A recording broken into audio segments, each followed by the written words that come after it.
Assalamualaikum warahmatullahi wabarakatuh. Perkenalkan, nama saya Hengki Gusti Filianza. Saya CGP Angkatan 11 dengan fasil saya Bu Nurhayati Geni dan PP saya Bu Rukina Panjaitan. Jadi hari ini saya ditemani oleh teman saya, rekan sejawat saya Bu Titin. Assalamualaikum Bu Titin. Waalaikumsalam warahmatullahi wabarakatuh. Oke, baik Bu Titin. Apa kabarnya hari ini Bu Titin? Alhamdulillah baik Pak. Jadi hari ini Bu Titin akan menjadi rekan saya untuk kedepannya. Kita akan membicarakan tentang pra observasi dan pasca observasi. Bu Titin, mata pelajarannya apa Bu Titin? Saya mengajar mata pelajaran pendidikan agama Islam dan budi pekerti di kelas 7. Di kelas 7. Oke. Jadi sebelum kita melakukan observasi di dalam kelas, kita melakukan pra terlebih dahulu ya Bu Titin ya. Baik Pak. Kalau boleh tahu Bu Titin, nanti tujuan pembelajaran apa yang ingin Bu Titin sampaikan? Tujuan pembelajarannya saya memasuki ini adalah materi bab 3 ya. Jadi melalui inquiry learning, saya berharap murid mampu mendemonstrasikan sholat dan zikir dalam kehidupan sehari-hari dengan baik dan benar. Oke, baik. Itu untuk tujuan pembelajarannya ya Bu Titin ya. Terus untuk area pengembangan yang hendak dicapai oleh Bu Titin apa? Area pengembangannya adalah di mana siswa mampu melaksanakan ya Pak ya, melaksanakan sholat dan zikir dalam kehidupan sehari-harinya. Jadi selain pemahaman juga dia ke praktiknya. Oke, baik. Terus strategi yang akan Bu Titin gunakan apa saja? Strateginya mungkin di awal seperti biasa akan saya jelaskan sedikit tentang apa itu pengertian sholat. Lalu nanti anak-anak akan berdiskusi secara kelompok untuk bisa merumuskan bacaan sholat dari awal sampai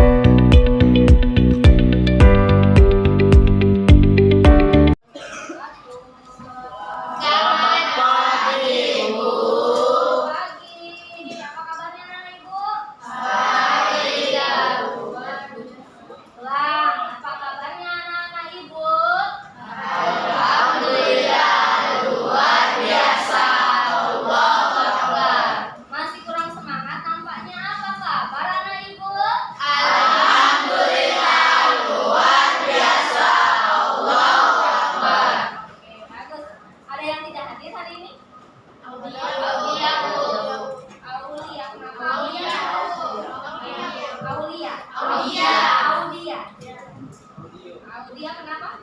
Oke. Ada lagi? Oke. Baik anak-anak ibu, pertemuan hari ini ya kita akan memasuki materi bab yang baru, yaitu bab yang ketiga tentang sholat. Ya. Ada yang masih ingat apa yang kita pelajari sebelumnya? Bab sebelumnya mempelajari tentang apa? Asmaul Husna. Asmaul Husna apa aja dipelajari di bab sebelumnya? Al-Alim,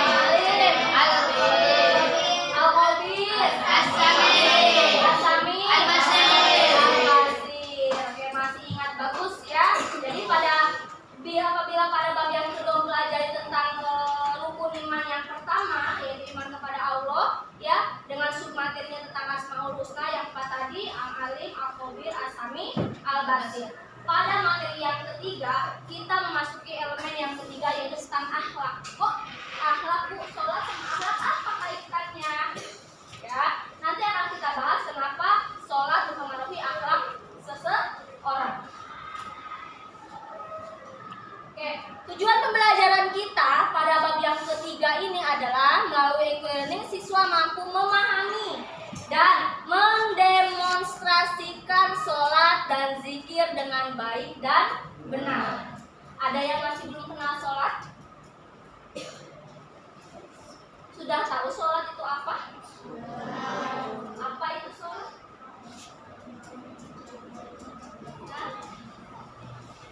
Ada yang sudah pernah melaksanakan sholat? Sudah dong, anak ibu kan anak solihah, pasti sudah pernah melaksanakan sholat. Contohnya sholat yang pagi tadi kita laksanakan berjamaah apa? Sholat duha. Pada hari Selasa jadwal kelas 7 adalah melaksanakan sholat duha.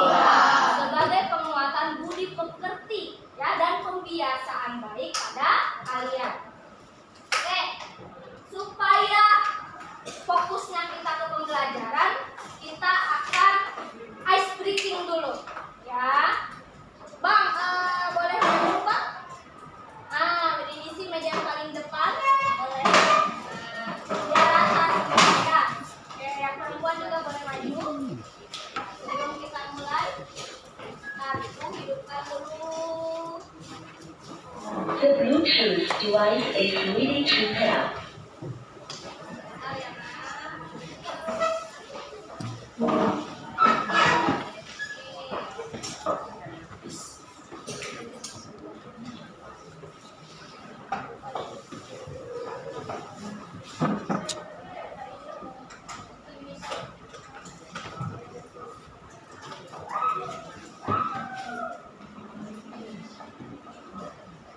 The Bluetooth device is connected successfully.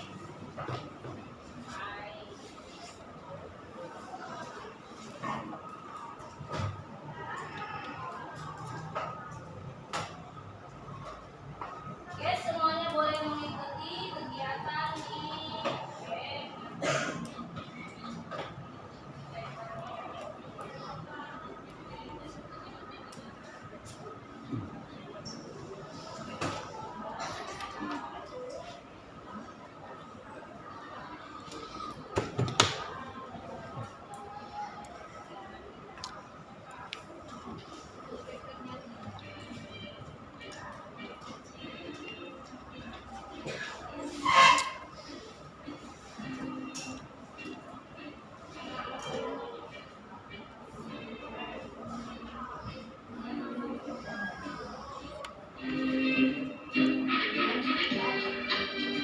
Yuk, coba diikutin. Iya.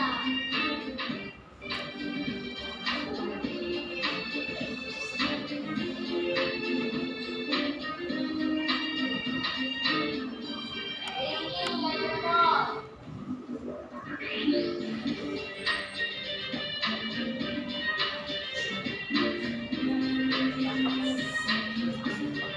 Ayo, Kak. Di atas, Kak. Di atas apa?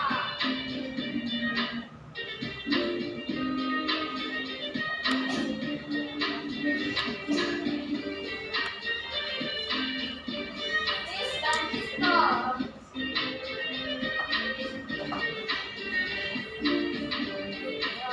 Masuk dulu belajar, Kak, karena nantinya nggak kasih kartu.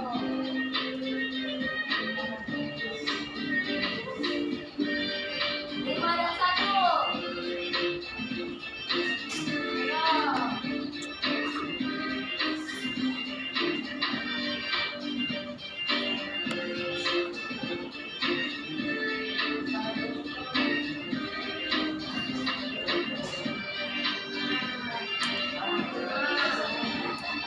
Betul, Kak?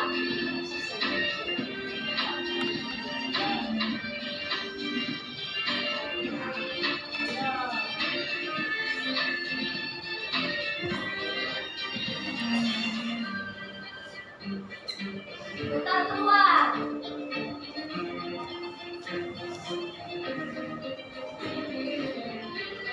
Yang satu putar ke dalam.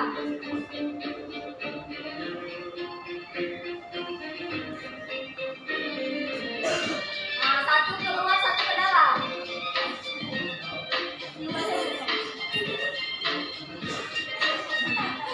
Satu keluar, satu ke dalam.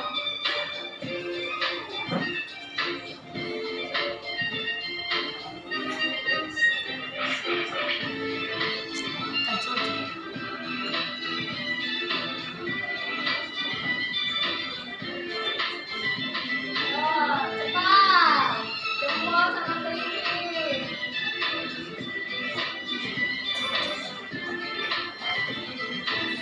Nih.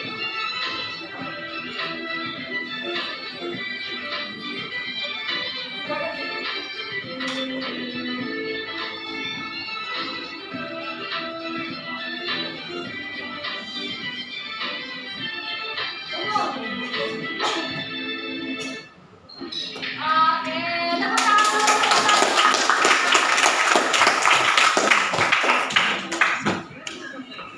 Agamanya. Apabila sholatnya baik, insya Allah kehidupan beragamanya akan baik. Rasulullah SAW menegaskan bahwa doa seorang mukmin adalah bentuk penghambaan atau ibadah yang terbaik. Salah satu bentuk dari doa tersebut adalah dengan mendirikan sholat. Jadi dari keterangan di sini, sholat bisa diartikan dengan doa atau serangkaian doa yang diawali dengan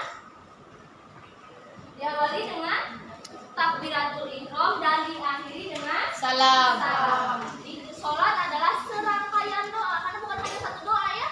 Dari doa mulai takbiratul ihram, ada doa iftitah dan lain-lain sampai diakhiri dengan salam. Serangkaian doa yang diawali takbiratul ihram dan diakhiri dengan salam. Pengertian dan hukum sholat.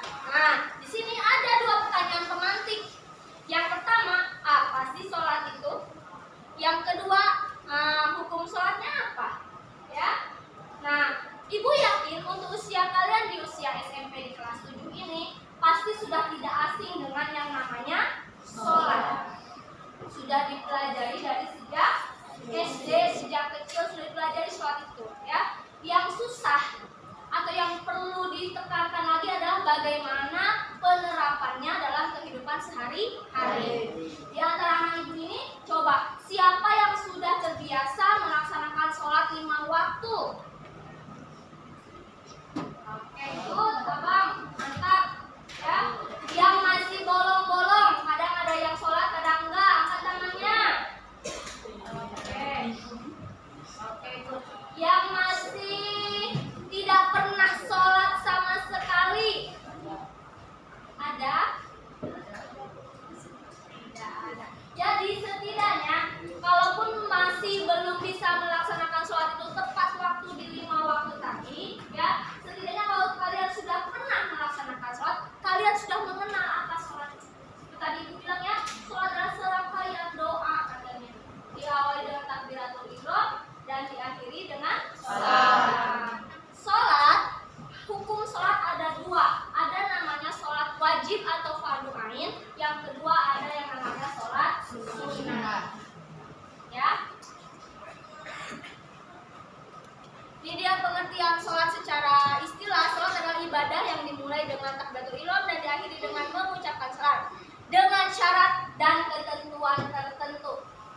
Jadi bukan hanya rangkaian doa saja ternyata, tetapi terdapat syarat dan ketentuan tertentu yang menjadikan sholat itu sah atau diterima oleh Allah Subhanahu wa Ta'ala.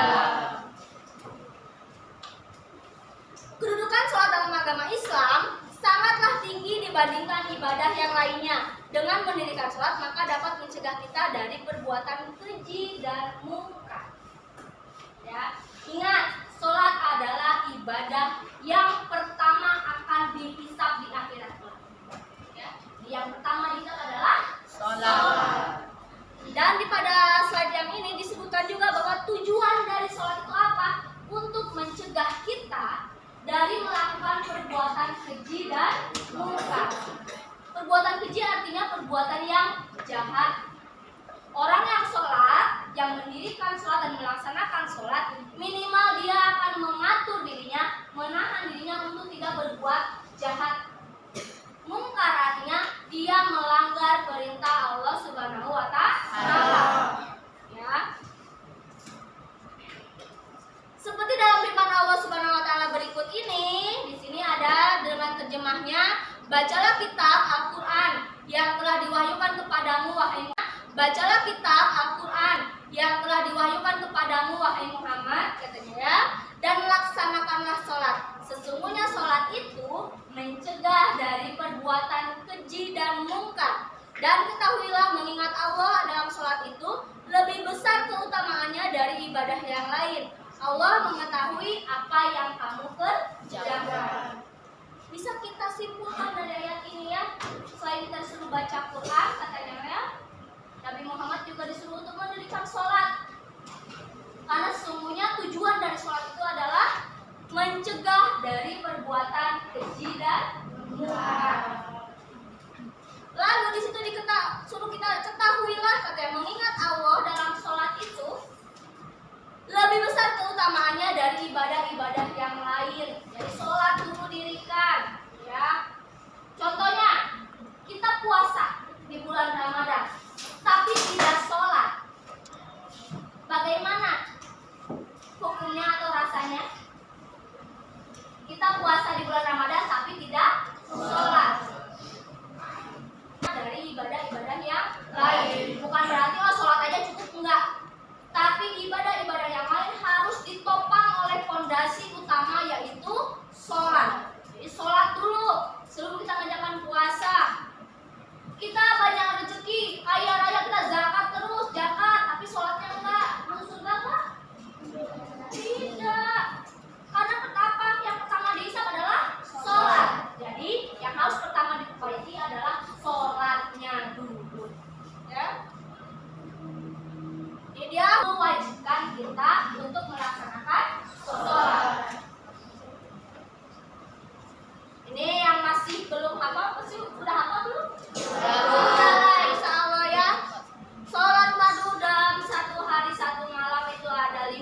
waktu. Yang pertama subuh, berapa rakaat? 2. Yang kedua?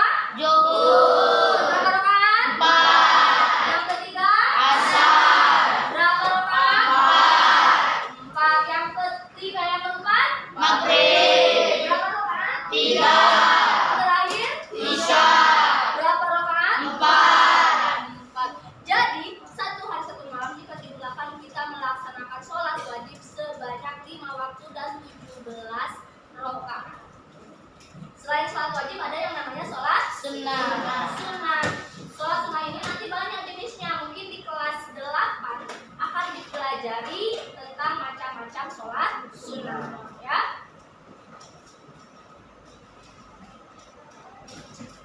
Coba perhatikan firman Allah di depan.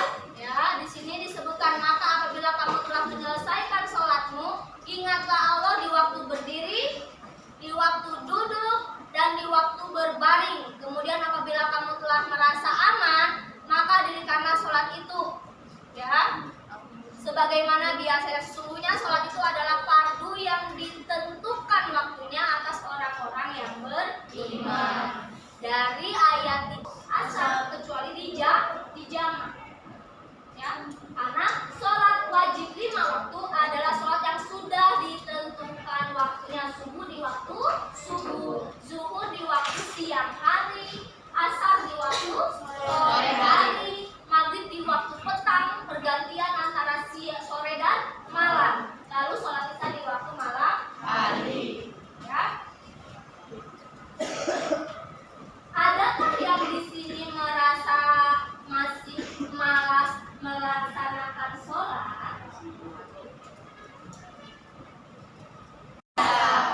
Dalam sholat kita bukan lagi melawan setan atau melawan orang-orang musyrik. Sholat kita adalah melawan diri kita sendiri. Bagaimana kita melawan rasa malas?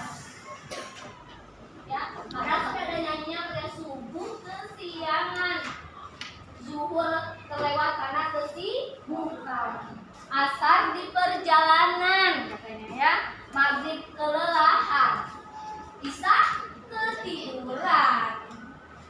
Jadi sholat ini kalau tidak dari kemauan diri kita sendiri maka tidak akan terlaksana. Ya, jadi sholat adalah cara kita melawan diri kita sendiri. Bagaimana melawan rasa malas untuk disiplin mengerjakan sholat tepat waktu. Oke, Ibu akan menampilkan sebuah video animasi tentang rangkaian pelaksanaan sholat atau demonstrasi sholat. Setelah ini nanti kita akan ada diskusi kelompok ya untuk menjawab beberapa pertanyaan yang sudah Ibu siapkan. Oke?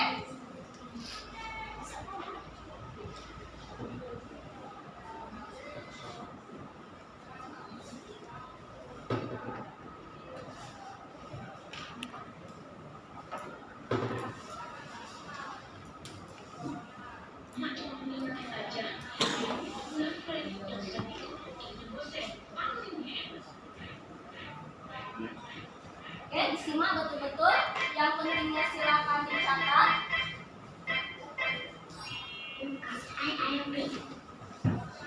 Gerakan dan bacaan sholat. Assalamualaikum warahmatullahi wabarakatuh. Anak diri, sebagai seorang muslim, sholat merupakan suatu kewajiban. Sholat juga merupakan salah satu dari rukun Islam. Sejak dini, anak-anak sudah harus diajarkan untuk mengerjakan sholat dengan harapan kelak menjadi anak yang soleh dan soleha. Kali ini, mari kita belajar tentang gerakan dan bacaan sholat. Yang pertama, berdiri tegak menghadap kiblat sambil mengucapkan niat dalam hati. 2. Takbiratul ihram. Mengangkat kedua tangan sambil mengucapkan Allahu Akbar.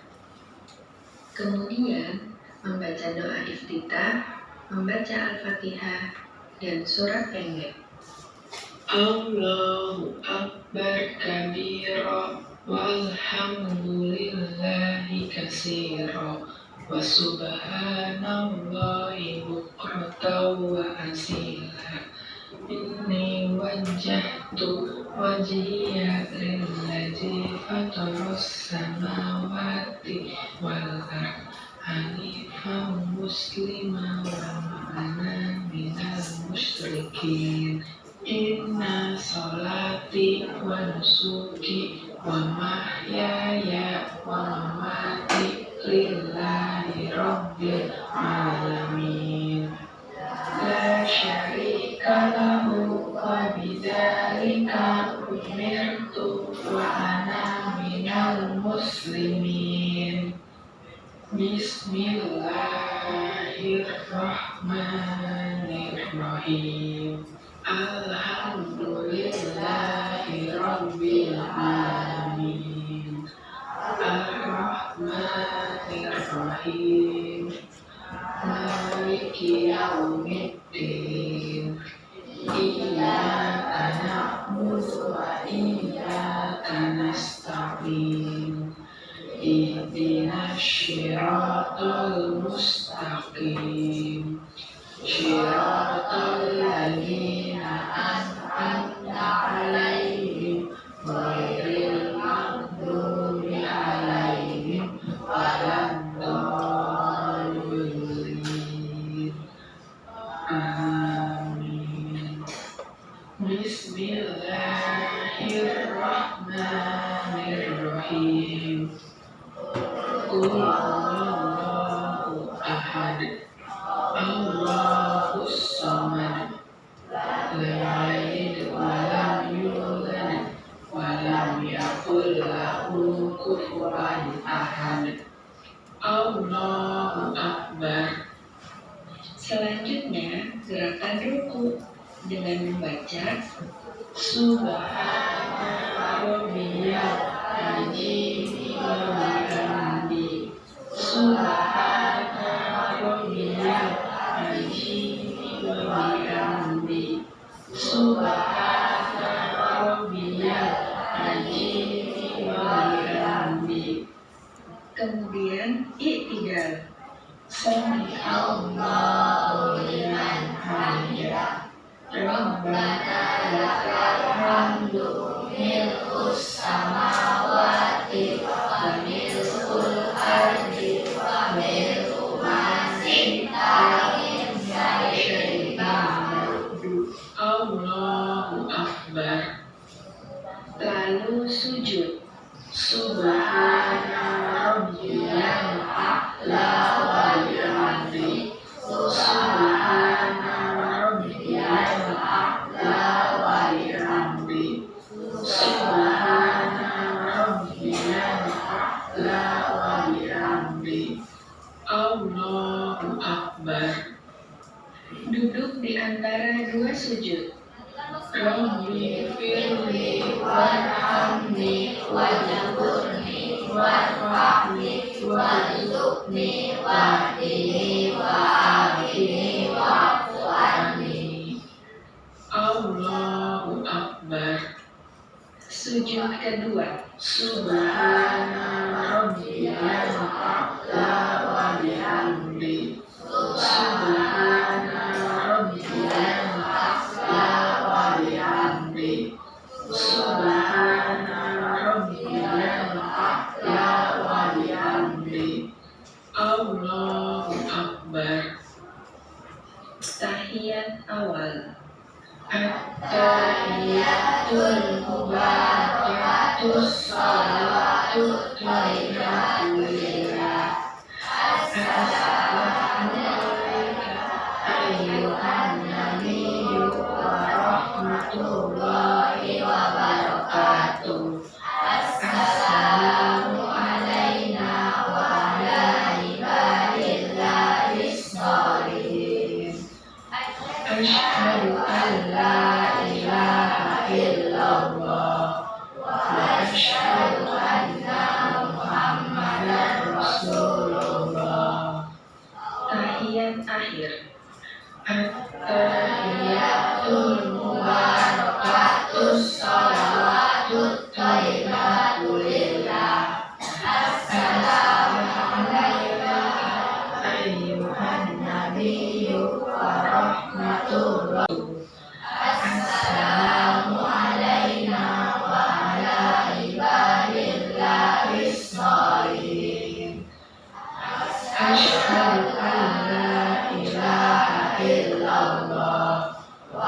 Asyhadu anna Muhammadar Rasulullah.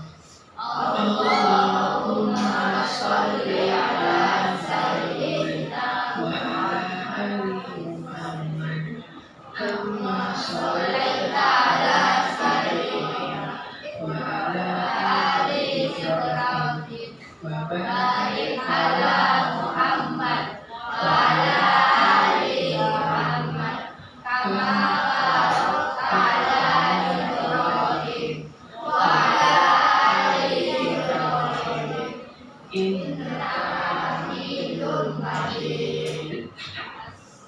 Dan yang terakhir, salam.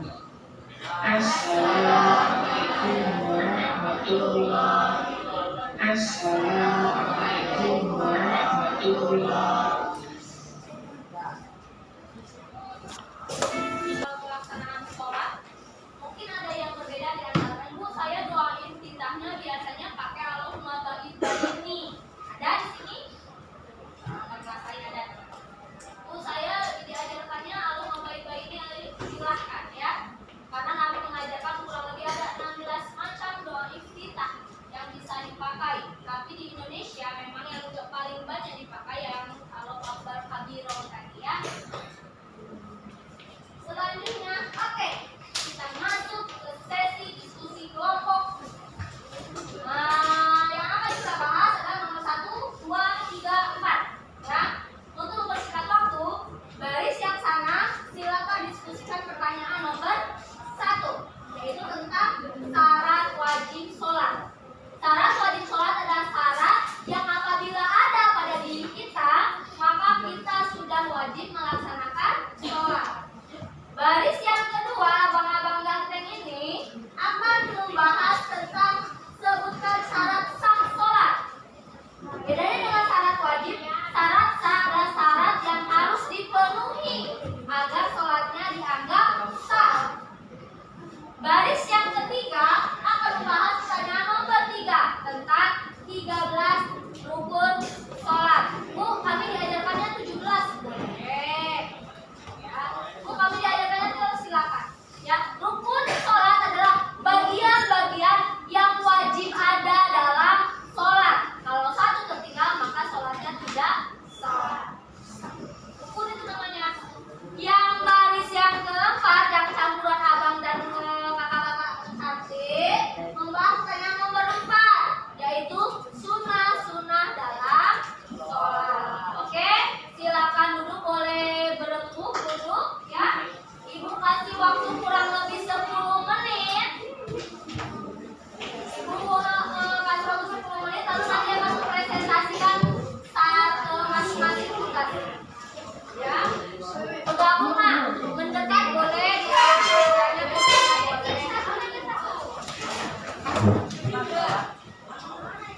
Ditanya.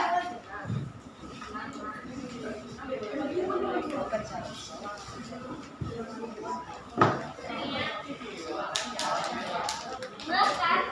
syarat wajib itu apa? Di buku pasti kata di buku kelas 7 yang lama itu ada, yang sekarang itu nggak ada. Coba kalian cari.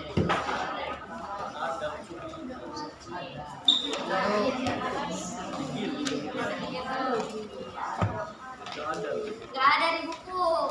Explore, ingatan kalian. Sahnya sholat mau kayak mana ya?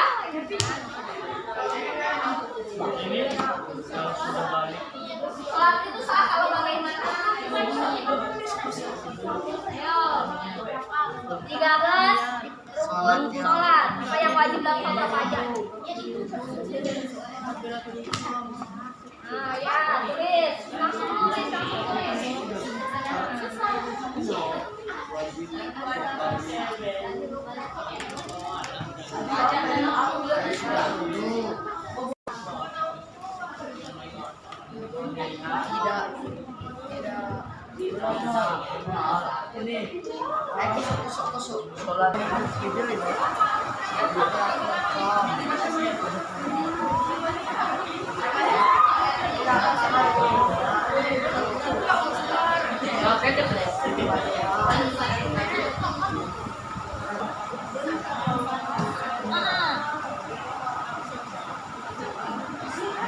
Al-Fatihah atau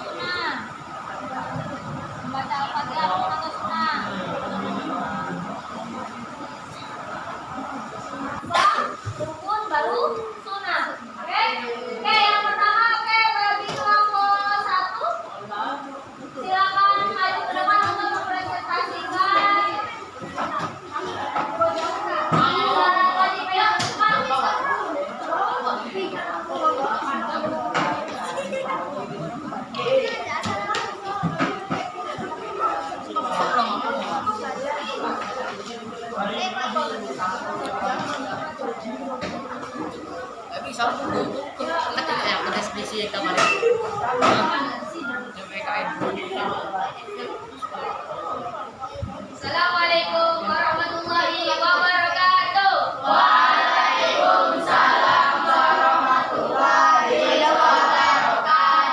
Selamat siang teman-teman. Oke, tujuan berdirinya kami di sini hanya untuk menyampaikan hasil diskusi kami dari kelompok 1, yaitu soalnya ialah sebutkan syarat wajib sholat.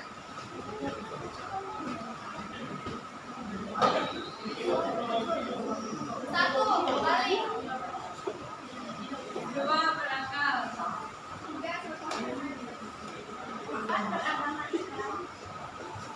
Tiga, bertanding kepada orang tua. Dan yang keenam adalah sehat panca indera. Mungkin hanya itu yang dapat kami sampaikan. Kurang dan janggalnya.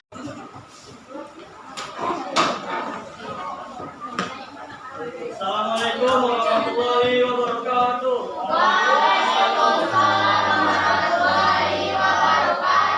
Selamat siang semuanya. Kali ini kami akan menjawab soal yang diberikan oleh guru kami, yaitu soalnya sebutkan syarat sah sholat. Yang pertama, suci dari hadis besar maupun kecil, dan Untuk aurat. Yang ketiga, arah ketiga ke arah sholat. Ya, sholatnya ke arah kiblat.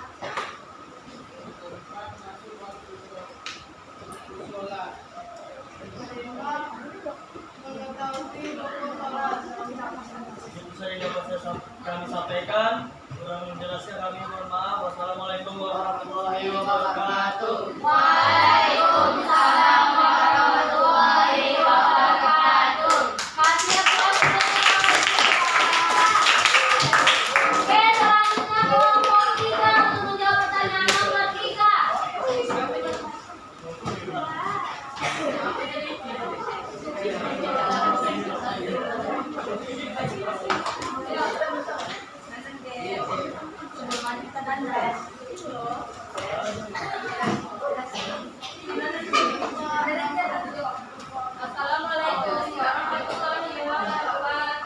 Assalamualaikum warahmatullahi wabarakatuh. Kami dari kelompok 3 akan mempresentasikan hasil diskusi kami. Sebutkan 13 rukun sholat. 1. Berdiri. 2. Niat. 3. Takbiratul ihram. 4. Baca surat Al-Fatihah. 5. Rukun sama dengan ayat. 5. Sidar.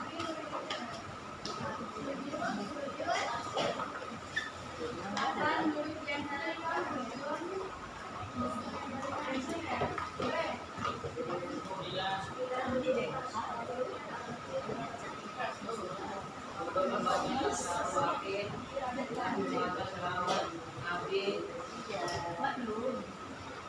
Sandal ke arah kanan, sandal ke arah kiri. 13 takbir. Tertib. Sekian diskusi dari kelompok kami. Bila ada salah kata mohon dimaafkan. Wassalamualaikum warahmatullahi wabarakatuh. Waalaikumsalam warahmatullahi wabarakatuh. Oke, baik, next kelompok 6 untuk menjawab pertanyaan nomor 4.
muslim.